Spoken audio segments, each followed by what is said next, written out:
Bonjour Pascal. Bonjour Steve. Et merci de nous rejoindre en direct. Vous êtes notre correspondante permanente en Israël. Pascal, on démarre avec la mort accidentelle hier du président iranien Ebrahim Raïssi. Pascal, comment la nouvelle a-t-elle été accueillie en Israël ? Est-ce que cela peut avoir des conséquences sur la relation, sur les tensions, sur la crise entre Jérusalem et Téhéran ?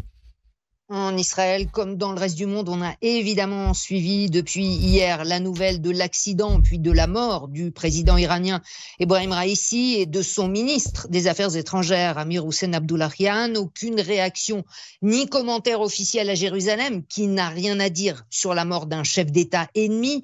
Le seul commentaire à retenir, c'est celui anonyme d'une source gouvernementale israélienne citée par l'agence Reuters et qui précise qu'Israël n'est absolument pour rien dans l'accident qui a coûté la vie à Raïssi. D'ailleurs, les Iraniens eux-mêmes n'ont parlé que d'accident depuis le début. Pour le reste, la mort du président iranien ne devrait rien changer dans la mesure où il n'y aura pas de vacances du pouvoir. En attendant une nouvelle élection dans 50 jours, et dont le candidat sera d'ailleurs désigné par le guide suprême, c'est l'ayatollah Khamenei, qui reste l'autorité supérieure, et les gardiens de la révolution qui s'occupent d'armer et de coordonner l'action des milices chiites pro-iraniennes dans toute la région, au Liban, en Syrie, en Irak ou au Yémen.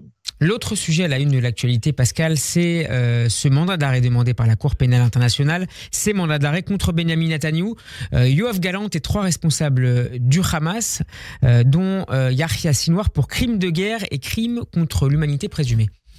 Et là, c'est évidemment beaucoup plus préoccupant, cette annonce du procureur de la CPI tout à l'heure sur CNN, sur son intention de demander aux juges d'émettre donc des mandats d'arrêt internationaux contre Benyamin Netanyahou et son ministre de la Défense Yoav Gallant pour soupçon de crimes de guerre. Karim Khan a ajouté qu'il allait requérir la même mesure à l'encontre des 3 chefs du Hamas, Yahya Sinwar, Mohammad Def et Ismaël Haniyeh, pour soupçon de crimes de guerre perpétrés le 7 octobre.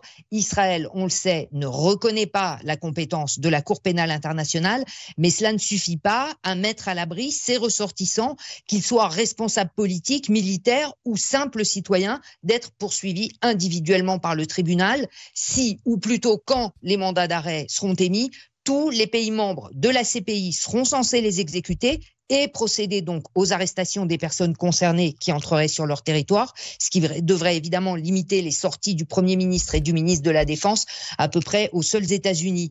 Karim Khan a évoqué des charges pour crimes de famine utilisés comme arme de guerre contre la population de Gaza et le meurtre de civils par attaque délibérée contre des populations civiles.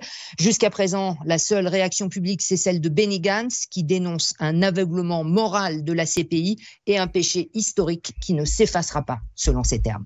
Merci beaucoup Pascal d'avoir été avec nous en direct pour réagir et commenter ces 2 fortes actualités de la journée. On peut vous réécouter en podcast sur radioj.fr. À demain Pascal.